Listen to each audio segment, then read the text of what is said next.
He was a 5-foot-something dude who made all of Europe sweat. You've heard the jokes about Napoleon being short, right? Cool. Now forget all that for a second. This guy starts life as a broke Corsican outsider with an accent everyone side-eyed. Paris elites thought he was mid. The French army, also unimpressed. And yet, you were watching a dude who speed runs the French Revolution like it's a glitchy video game. France is chaos. Kings getting deleted. Heads rolling. Everyone yelling about liberty while robbing each other blind. And Napoleon? He looks at this mess and goes, yeah, I can win here. He doesn't charm people, he dominates them. Dude studies war like you binge YouTube tutorials at 2 a.m., maps, angles, supply lines. He knew where armies would be before they got there. That's different. Then Italy happens, outnumbered, under-equipped, soldiers hungry and tired. Europe is confused. France is obsessed. This random general is suddenly that guy. But here's where it gets spicy. France is technically a republic. No kings, no emperors, just vibes and paperwork. Napoleon looks around and realizes politicians are fumbling the bag.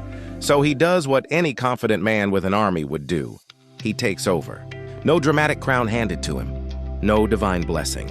He literally crowns himself. On some I don't need permission energy. Whole room stunned. Pope's just standing there like, well, damn. Now Napoleon's emperor.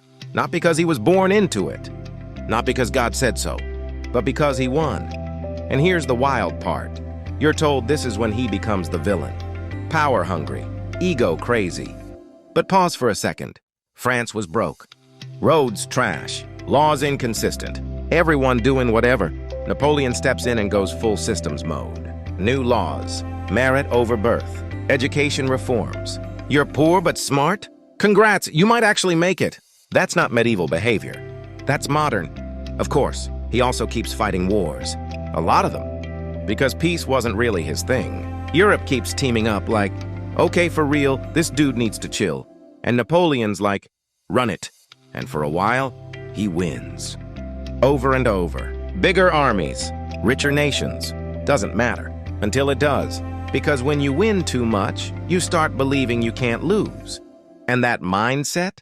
That's how legends turn into warnings. Napoleon didn't lose because he was weak. He lost because he thought he was untouchable.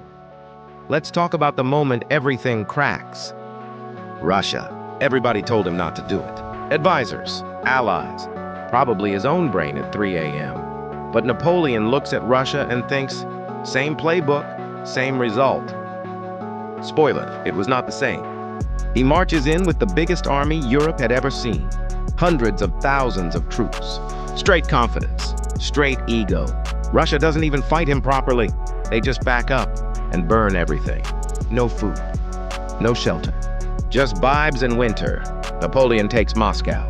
Cool, congrats. The city's empty and on fire. Then winter hits. Not cold day cold, I'm talking historical PTSD cold. Soldiers freezing, forces dropping, supplies gone, army falling apart in real time. And now Napoleon has to retreat. That retreat? That's the real defeat. Europe sees blood in the water.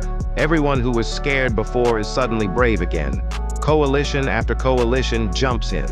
He's still sharp, still dangerous, but now he's human. Eventually they catch him. Exile, not execution, not a dramatic ending. Just removed, sent away like a canceled app.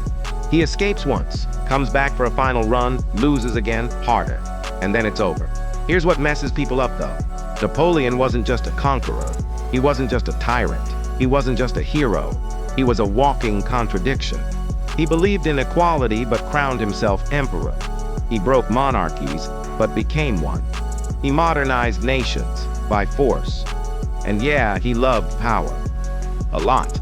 But he also believed order mattered more than chaos. So when people say Napoleon was just a short guy with a big ego, that's lazy.